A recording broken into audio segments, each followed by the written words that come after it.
당신은 지금 이 순간에도 무릎을 쓰고 있습니다. 의자에 앉아 있는 지금도, 화면을 보기 위해 고개를 숙이는 지금도, 발밑에서는 무릎이라는 관절이 조용히 당신의 체중을 견디고 있습니다. 당신은 하루에 몇 번이나 무릎을 구부릴까요? 앉고, 일어나고, 계단을 오르고, 걷고, 뛰고, 다시 앉는 이 모든 동작 속에서 무릎은 평균적으로 하루에 수천 번 굽혀지고 펴집니다. 그리고 그때마다 무릎 관절에는 체중의 몇 배에 달하는 힘이 순간적으로 실립니다. 평범하게 걷기만 해도 무릎에는 체중의 3배 가까운 하중이 걸립니다. 계단을 내려갈 때는 그 하중이 훨씬 더 커집니다. 그런데 이상한 사실이 하나 있습니다. 우리는 태어날 때부터 지금까지 단 하루도 무릎 없이 살아본 적이 없습니다. 그런데 왜 유독 무릎만 나이가 들면서 그토록 약해지고 그토록 많은 사람들을 고통스럽게 만드는 걸까요? 심장은 평생 쉬지 않고 뛰면서도 비교적 오래 제 기능을 유지합니다. 폐도 마찬가지입니다.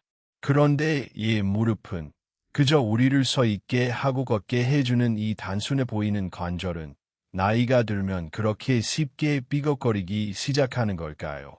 혹시 우리가 무릎을 잘못 쓰고 있는 걸까요?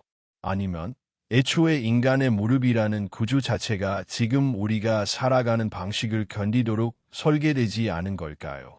물리학자 리처드 파인만은 언젠가 이렇게 말한 적이 있습니다. 무언가를 진짜로 이해했다고 말할 수 있으려면 그것을 처음 보는 사람에게도 설명할 수 있어야 한다고 말입니다. 복잡한 현상 뒤에는 언제나 단순한 원리가 숨어 있고 그 원리를 찾아내는 것이 과학이 하는 일이라고 그는 믿었습니다. 오늘 우리는 그런 태도로 무릎을 들여다보려 합니다. 가장 단순해 보이지만 사실은 인체에서 가장 정교한 공학적 구조물 중 하나인 무릎. 그 안에서 지금 이 순간에도 일어나고 있는 물리적, 화학적, 신경학적 사건들을 하나씩 따라가 보겠습니다. 당신이 지금까지 당연하게 여겨온 무릎이 약해진다는 말은 사실 훨씬 더 깊고 흥미로운 이야기를 감추고 있습니다. 여기 하나의 럭설이 있습니다. 무릎은 인간을 다른 동물과 구분짓는 가장 상징적인 신체 부위 중 하나입니다. 인간이 두 발로 걷기 시작하면서 무릎은 단순한 다리 관절을 넘어 온몸의 체중을 수직으로 지탱하는 기둥의 핵심이 되었습니다. 네 발로 걷는 동물들은 체중이 4개의 다리로 분산됩니다. 하지만 인간은 다릅니다. 걷는 순간마다 체중 전체가 한쪽 다리, 정확히는 한쪽 무릎으로 집중됩니다. 즉, 인간이 두 발로 서서 걷게 된 바로 그 진화적 사건이 무릎에게는 감당해야 할 짐을 2배 이상으로 늘려준 사건이기도 했습니다. 우리는 보통 이렇게 생각합니다. 나이가 들면 몸이 약해지는 것은 자연스러운 일이라고, 무릎 통증도 그저 노화의 한 증상일 뿐이라고. 그런데 흥미로운 사실이 있습니다. 무릎 관절염, 특히 퇴행성 무릎 관절염은 모든 문화권에서, 모든 시대에서 똑같은 속도로 나타나는 현상이 아닙니다. 활발하게 몸을 움직이며 살아가는 일부 전통 사회의 노인들은 현대 산업사회의 동년배들보다 무릎 관절염 발생률이 낮게 보고된 연구들이 있습니다. 반대로 오래 앉아서 생활하는 현대인들 중에서는 상대적으로 젊은 나이에도 무릎 통증을 호소하는 사람들이 늘고 있습니다. 이 지점에서 하나의 의문이 떠오릅니다. 무릎이 약해지는 것이 정말 순수하게 시간이 흘러서 생기는 일일까요? 아니면 우리가 무릎을 사용하는 방식, 혹은 사용하지 않는 방식이 만들어낸 결과일까요? 더 근본적인 질문도 있습니다. 우리가 편하다고 느끼는 생활 방식, 즉 오래 앉아있고, 부드러운 신발을 신고, 평평하고 안전한 바닥 위에서만 걷는 이 모든 것들이 사실은 무릎이 원래 감당하도록 설계된 조건과는 전혀 다른 환경일 수도 있다는 것입니다. 우리가 무릎을 아끼려고 하는 행동들이 오히려 무릎을 더 약하게 만들고 있다면 어떨까요? 편안함이 곧 건강을 의미하지 않는다면 우리는 지금까지 완전히 반대 방향으로 무릎을 다뤄온 것일지도 모릅니다. 이 역설을 이해하기 위해서는 무릎이라는 관절이 실제로 어떻게 작동하는지, 그리고 그 안에서 어떤 과학적 원리가 작용하고 있는지를 먼저 들여다봐야 합니다. 무릎 통증과 관절염에 대한 과학적 연구는 오랜 시간 축적되어 왔습니다. 그 안에서 몇 가지 확실하게 밝혀진 사실들이 있습니다. 첫째, 나이가 들면서 무릎 관절염, 특히 골관절염의 유병률이 증가한다는 것은 전 세계 의학 연구에서 일관되게 관찰되는 현상입니다. 세계보건기구를 비롯한 여러 공중보건기관은 골관절염을 전 세계적으로 장애를 유발하는 주요 원인 중 하나로 꼽습니다. 둘째, 골관절염은 단순히 관절이 닳아서 생기는 기계적 마모 현상만은 아니라는 것이 최근 수십 년간의 연구를 통해 점차 밝혀지고 있습니다.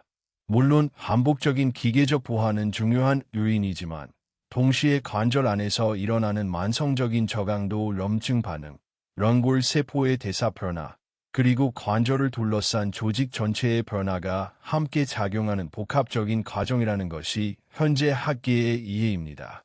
셋째, 신체 활동과 근력, 특히 무릎을 지지하는 대퇴사두근과 같은 허벅지 근육의 힘은 무릎 건강과 밀접한 관련이 있다는 연구 결과들이 많습니다. 근력이 약할수록 무릎 관절에 가해지는 충격을 흡수하는 능력이 떨어지고 관절 자체가 더 많은 부담을 직접 더하게 됩니다. 넷째, 반대로 극단적인 과사용, 즉 무릎에 반복적으로 매우 큰 충격이 가해지는 특정 운동이나 직업 환경 역시 관절염 위험을 높일 수 있다는 연구도 존재합니다. 이 지점에서 중요한 통찰이 하나 나옵니다. 무릎에게 있어 위험한 것은 많이 쓰는 것 그 자체가 아니라 극단적인 부족과 극단적인 과부하, 이 두 가지 방향 모두라는 것입니다. 너무 움직이지 않아 근육이 약해지고 관절에게 순환이 줄어드는 상태와 준비되지 않은 관절에 갑작스럽게 과도한 충격이 반복되는 상태. 이 두 극단 사이 어딘가에 관절이 오랫동안 건강하게 기능할 수 있는 구간이 존재합니다. 이것은 마치 물리학에서 말하는 최적 하중 곡선과 비슷합니다. 구조물은 전혀 힘을 받지 않아도 최적 상태를 유지하기 어렵고 감당할 수 없는 힘을 받아도 무너집니다. 적절한 범위의 반복적인 하중이야말로 구조물을 그리고 우리 몸의 조직을 더 단단하게 만드는 자극이 됩니다. 이제 우리는 이 인간의 몸이 이런 방식으로 설계되었는지를 이해하기 위해 시간을 거슬러 올라가야 합니다. 우리의 몸은 원래 무엇을 위해 설계되었을까요? 인간이라는 종이 지금과 같은 모습으로 진화하는 데 걸린 시간은 수백만 년입니다. 그 시간의 대부분 동안 인간과 그 조상들은 지금 우리가 상상하는 것과는 완전히 다른 방식으로 살아갔습니다. 하루 종일 걷고, 뛰고, 쪼그려 앉고, 나무를 오르고, 땅을 파고, 무언가를 나르는 삶 현대적인 의자도, 부드러운 매트리스도, 평평하게 포장된 도로도 없는 환경에서 인간의 무릎은 매일 매우 다양한 각도와 강도로 사용되었습니다. 인류학 연구에 따르면 수렵채집 생활을 했던 인류의 조상들은 하루에도 수킬로미터에서 십수킬로미터에 이르는 거리를 걷거나 이동했을 것으로 추정됩니다. 걷기와 쪼그려 앉기, 오르내리기가 삶의 기본값이었던 셈입니다. 이 조건 속에서 인간의 무릎은 단순히 체중을 지탱하는 기둥으로서만이 아니라 매우 다양한 방향의 하중과 각도를 다루도록 최적화되었습니다. 무릎 안의 연골, 인대, 근육, 관절핵 시스템은 모두 이 반복적이고 다양한 움직임을 전제로 발달한 구조입니다. 그런데 현대 환경은 무엇이 달라졌을까요? 현대인의 하루를 떠올려 보십시오. 침대에서 일어나 의자에 앉아 아침을 먹고 차나 대중교통을 타고 이동해 다시 의자에 앉아 몇 시간을 일합니다. 점심시간에 잠깐 걷고 다시 의자로 돌아옵니다. 퇴근 후에는 소파에 앉아 휴식을 취합니다. 많은 현대인의 무릎은 하루 중 대부분의 시간 동안 거의 같은 각도로 고정되어 있습니다. 심하게 구부러지지도 완전히 펴지지도 않은 채로 말입니다. 이것은 진화적으로 무릎이 준비된 사용 방식과는 상당히 다른 패턴입니다. 무릎이라는 관절은 다양한 각도로 움직이고 완전히 굽혀지고 펴지는 전체 가동 범위를 정기적으로 사용할 때 건강하게 유지되도록 설계되어 있는데, 현대의 생활 방식은 이 가동 범위의 극히 일부만을 반복적으로 사용하게 만듭니다. 여기에 더해 우리는 대부분의 시간 동안 딱딱하지 않은 신발과 평평하게 포장된 바닥 위에서만 걷습니다. 자연적인 지형, 즉 울퉁불퉁한 땅, 경사면, 부드러운 흙 위를 걸을 때 무릎과 발목이 수행해야 했던 미세한 조정과 균형 작업이 현대 환경에서는 거의 사라졌습니다. 정리하면 이렇습니다. 고대의 인간 환경에서는 무릎이 다양한 각도와 지형, 반복적인 하중을 통해 지속적으로 자극받고 강화되었습니다. 현대의 인간 환경에서는 무릎이 좁은 범위의 움직임만 반복하고 나머지 시간은 거의 고정된 상태로 방치됩니다. 이것이 바로 진화적 미스매치, 즉 우리 몸이 준비된 환경과 실제로 살아가는 환경 사이의 간극입니다. 그리고 이 간극이야말로 무릎이 나이가 들면서 유독 약해지는 이유를 설명하는 중요한 단서가 됩니다. 이제 좀 더 깊이 들어가 보겠습니다. 무릎 안에서 실제로 어떤 일이 벌어지고 있을까요? 무릎 관절은 대퇴골, 즉 허벅지뼈의 끝부분과 정강이뼈의 윗부분이 만나는 지점입니다. 이 두 뼈의 끝은 매끄러운 연골로 덮여 있습니다. 그리고 그 사이에는 반월판이라 불리는 반달 모양의 연골 구조가 완충 역할을 합니다. 무릎 전체는 관절낭이라는 주머니로 둘러싸여 있고 그 안은 관절액이라는 윤활 물질로 채워져 있습니다. 이 구조의 핵심은 연골입니다. 연골에는 혈관이 거의 없습니다. 이것이 매우 중요한 지점입니다. 몸의 대부분의 조직은 혈액을 통해 산소와 영양분을 공급받습니다. 하지만 무릎 연골은 혈관이 거의 분포하지 않기 때문에 다른 방식으로 영양을 공급받아야 합니다. 그 방식이 바로 관절의 움직임입니다. 무릎이 구부러지고 펴질 때마다 연골에는 압력이 가해졌다가 풀리기를 반복합니다. 이 압력의 변화가 스펀지를 짜고 놓는 것과 같은 효과를 만들어냅니다. 압력이 가해지면 연골 속에 노폐물이 빠져나가고 압력이 풀리면 영양분이 풍부한 관절액이 연골 안으로 스며듭니다. 즉, 무릎을 움직이는 행위 자체가 연골에 영양을 공급하는 유일한 방법 중 하나입니다. 이 사실은 우리의 직관과 정면으로 충돌합니다. 많은 사람들은 무릎을 아끼기 위해 되도록 적게 움직여야 한다고 생각합니다. 하지만 실제로는 적절한 움직임이 없으면 연골은 영양을 제대로 공급받지 못해 오히려 약해집니다. 여기에 근육의 역할이 더해집니다. 무릎 앞쪽의 대퇴사두근과 뒤쪽의 햄스트링 근육은 무릎에 가해지는 충격을 흡수하는 일종의 자연 완충장치입니다. 걷거나 뛸 때 발생하는 충격의 상당 부분은 이 근육들이 먼저 흡수하고 나머지 힘만 관절로 전달됩니다. 그런데 오랜 시간 앉아 있거나 활동량이 줄어들면 이 근육들은 서서히 약해집니다. 근육이 약해지면 충격을 흡수하는 능력이 떨어지고 무릎 관절이 직접 감당해야 하는 하중이 늘어납니다.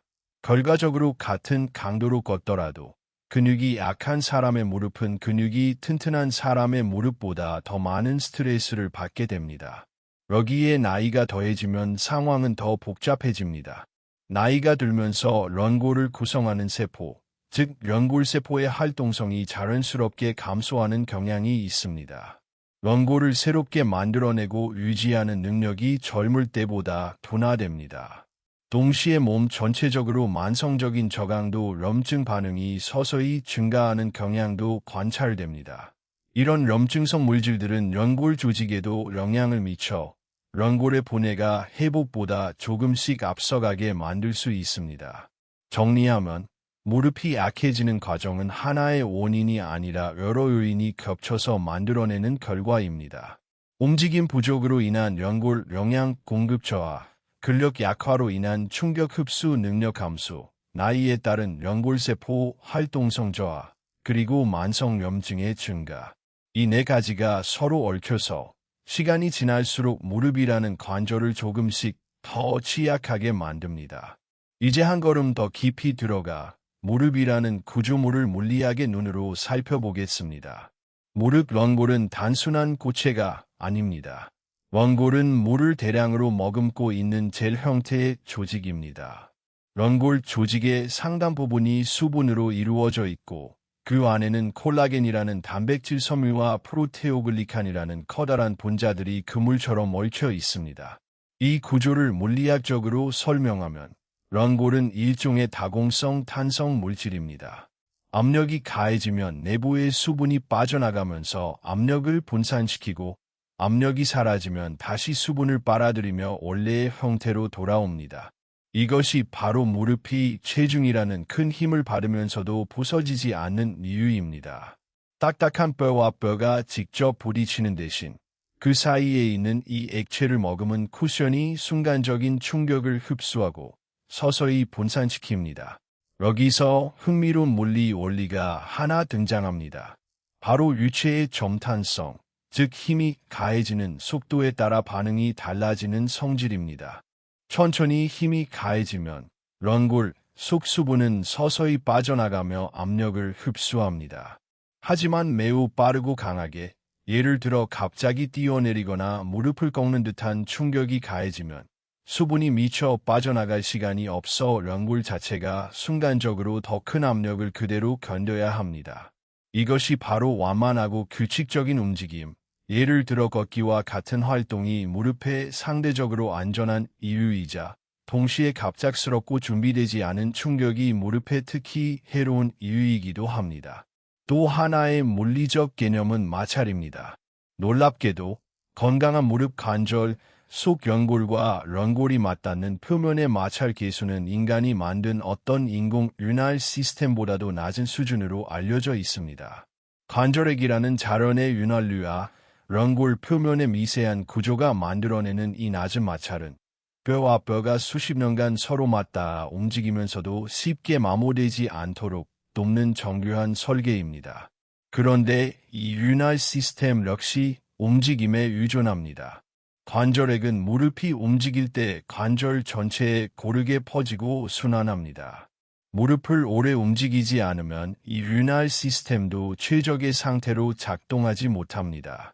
마치 오래 세워둔 기계의 윤활유가 골고루 퍼지지 않아 뻑뻑해지는 것과 비슷한 원리입니다.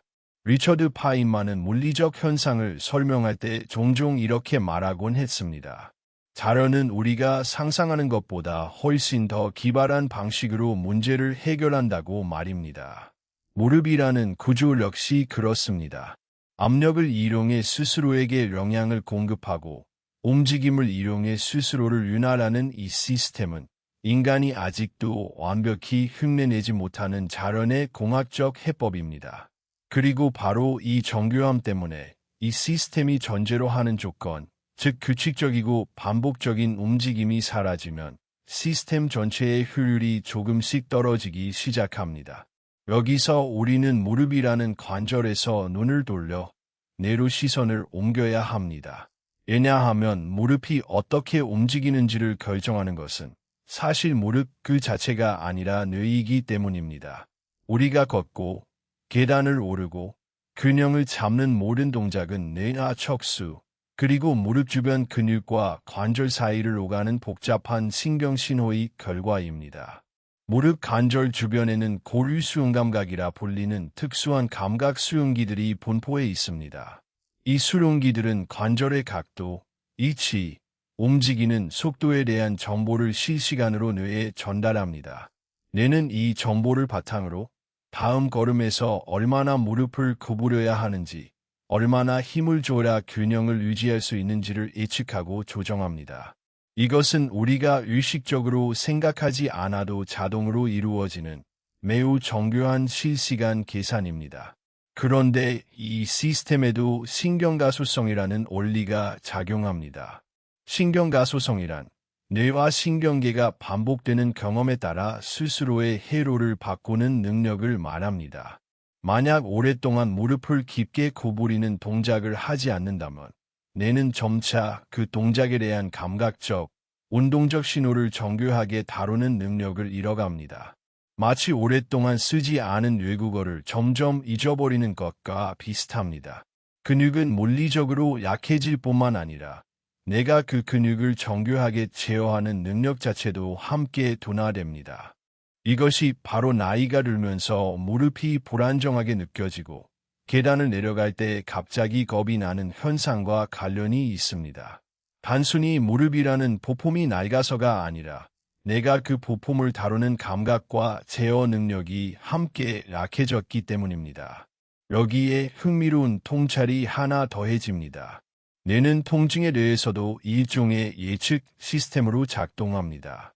한번 무릎에서 통증을 경험하면 뇌는 그 동작을 위험하다고 학습하고 다음에 비슷한 동작을 시도할 때 더 일찍, 더 강하게 경고 신호를 보내는 경향이 있습니다. 이것은 몸을 보호하려는 자연스러운 메커니즘이지만 동시에 하나의 함정이 되기도 합니다. 통증이 무서워 움직임을 점점 줄이면 근육은 더 약해지고 관절은 더 뻣뻣해지며 뇌는 그 동작을 점점 더 낯설고 위험한 것으로 인식하게 됩니다. 이 악순환이 반복되면서 몸은 실제 손상보다 훨씬 더 위축된 방식으로 움직이게 됩니다. 바꿔 말하면 이렇습니다. 몸이 단순히 약해지고 있는 것이 아닙니다. 뇌가 새로운 버전의 정상을 학습하고 있는 것입니다. 덜 움직이는 몸, 좁은 범위에서만 안전하다고 느끼는 몸을 새로운 기준으로 받아들이고 있는 것입니다. 그리고 이것은 동시에 희망의 근거이기도 합니다. 학습된 것은 다시 학습될 수 있기 때문입니다. 이제 우리는 처음의 질문으로 돌아갈 수 있습니다. 왜 나이가 들수록 무릎은 약해지는가? 이제 우리는 이 질문에 훨씬 더 입체적으로 답할 수 있습니다. 인간의 무릎은 수백만 년에 걸쳐 다양한 지형 위에서 하루 종일 걷고 쪼그려 앉고 오르내리는 삶에 맞춰 정교하게 설계되었습니다. 연골은 움직임을 통해 영양을 공급받고 관절액은 움직임을 통해 순환하며 근육은 반복적인 사용을 통해 충격 흡수 능력을 유지하도록 만들어졌습니다. 하지만 현대의 생활 방식은 이 설계와 정반대의 조건을 만듭니다. 하루의 대부분을 좁은 각도로 앉아서 보내고 평평한 바닥과 부드러운 신발 위에서만 걸으며 무릎의 전체 가동 범위를 거의 사용하지 않습니다. 이 진화적 미스매치는 여러 층위에서 동시에 문제를 일으킵니다. 연골은 충분한 압력 변화를 경험하지 못해 영양 공급이 줄어들고 근육은 약해져 충격을 제대로 흡수하지 못하며 관절에게 순환은 둔화됩니다. 여기에 나이에 따른 연골세포 활동성 저하와 만성 염증이 더해지면서 연골의 분해 속도가 회복 속도를 조금씩 앞서가게 됩니다.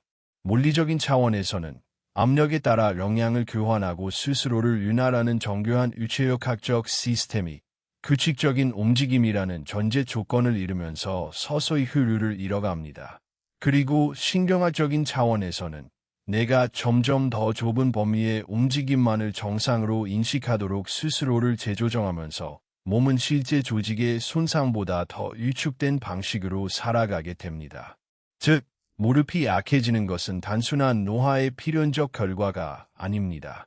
그것은 진화가 준비한 조건과 우리가 실제로 살아가는 방식 사이의 간극이 시간을 두고 누적된 결과에 훨씬 더 가깝습니다. 우리가 지금까지 정상이라고 혹은 어쩔 수 없는 일이라고 여겨온 무릎의 약화는 사실 우리가 무릎에게 무엇을 요구하고 또 무엇을 요구하지 않았는지에 대한 하나의 응답이었던 셈입니다. 여기서 분명히 해야 할 것이 있습니다. 이 이야기는 두려움을 주기 위한 것이 아닙니다. 무릎 연골에는 혈관이 거의 없어 회복이 더디게 일어나는 것은 사실입니다. 이미 진행된 심한 관절염을 완전히 원래대로 되돌리는 것은 현재의 의학으로도 쉽지 않은 일입니다. 이 점에서는 과장 없이 있는 그대로를 이야기해야 합니다. 하지만 동시에 인간의 몸에는 놀라운 적응력이 있다는 것 역시 분명한 사실입니다. 여러 연구들은 적절한 강도의 규칙적인 신체 활동, 특히 무릎 주변 근육을 강화하는 운동이 무릎 통증을 줄이고 기능을 개선하는 데 도움이 될 수 있다는 것을 보여줍니다. 많은 정형외과 및 재활의학 분야의 임상 지침에서도 무릎 관절염이 있는 경우조차 완전한 휴식보다는 적절한 수준의 근력 운동과 유산소 운동을 권장하는 경우가 많습니다. 물론 구체적인 운동의 종류와 강도는 개인의 상태에 따라 다르므로 통증이 있거나 이미 진단받은 질환이 있는 경우에는 의료 전문가와 상담하는 것이 중요합니다. 핵심 원리는 이렇습니다. 무릎이라는 시스템은 극단적으로 쓰지 않는 것도 극단적으로 혹사하는 것도 아닌 적절하고 꾸준한 자극을 필요로 합니다. 일상 속에서 이것이 의미하는 바는 거창하지 않습니다. 하루 중 완전히 무릎을 굽히고 펴는 전체의 가동 범위를 정기적으로 사용해보는 것, 오래 앉아있는 시간 사이사이에 일어나서 걷거나 스트레칭을 하는 것, 무릎 주변 근육, 특히 허벅지 앞뒤 근육을 강화하는 운동을 꾸준히 하는 것, 가능하다면 평평한 바닥뿐만 아니라 다양한 지형을 걸어보는 것. 이런 작은 습관들은 무릎이라는 관절이 원래 감당하도록 설계된 조건에 조금 더 가까이 다가가려는 시도입니다. 그리고 뇌의 관점에서도 희망적인 소식이 있습니다.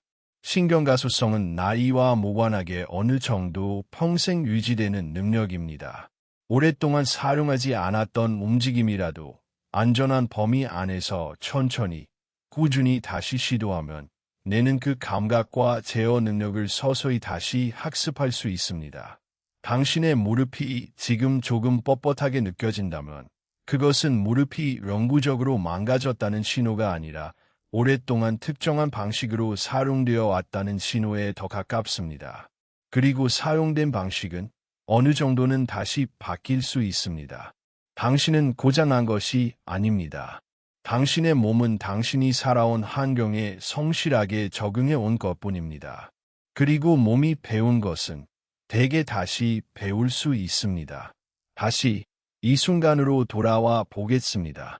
당신은 지금 이 글을 읽으며 앉아 있거나 혹은 서 있을지도 모릅니다. 그리고 그 자세를 유지하는 동안에도 당신의 무릎은 조용히 자신의 일을 하고 있습니다. 무릎은 단순한 뼈와 연골의 결합이 아닙니다. 그것은 수백만 년에 걸친 진화의 기록이며 동시에 당신이 지금까지 살아온 하루하루의 습관이 새겨진 개인적인 역사이기도 합니다. 매일 걸었던 길, 앉아 있었던 시간, 몸을 움직였거나 움직이지 않았던 선택들, 그 모든 것이 조금씩 쌓여 지금 당신의 무릎이라는 형태로 남아 있습니다. 우리는 흔히 나이 들물 그저 잃어가는 과정으로만 생각합니다. 하지만 무릎의 이야기는 조금 다른 것을 말해줍니다. 나이 들미란 우리가 몸에게 준 조건들이 시간이라는 축을 따라 누적되어 나타나는 결과라는 것을, 그리고 그것은 동시에 우리가 오늘 몸에게 어떤 조건을 주는지가 앞으로의 시간에 계속해서 영향을 미친다는 뜻이기도 합니다. 리처드 파인만은 자연을 이해하는 것이 곧 경외심을 갖는 일이라고 믿었습니다. 아주 단순해 보이는 현상 뒤에 압력과 유체, 신경신호와 진화의 시간이 함께 짜여 있다는 것을 알게 되었을 때 우리는 걷는다는 지극히 평범한 행위를 더 이상 예전과 같은 눈으로 볼 수 없게 됩니다. 당신의 무릎은 지금 이 순간에도 수백만 년 전 조상들이 초원을 걸었던 그 설계도를 여전히 간직하고 있습니다. 그 설계도가 완전히 잊히기 전에 오늘 당신이 내딛는 한 걸음, 오늘 당신이 완전히 굽히고 펴보는 그 작은 움직임 하나가 아주 오래된 몸과 지금의 삶 사이를 다시 이어주는 다리가 될 수 있습니다. 당신은 앞으로도 계속 걸어갈 것입니다. 그리고 그 걸음이 어떤 무릎으로 이어질지는 지금 이 순간부터 조금씩 쓰여지고 있습니다.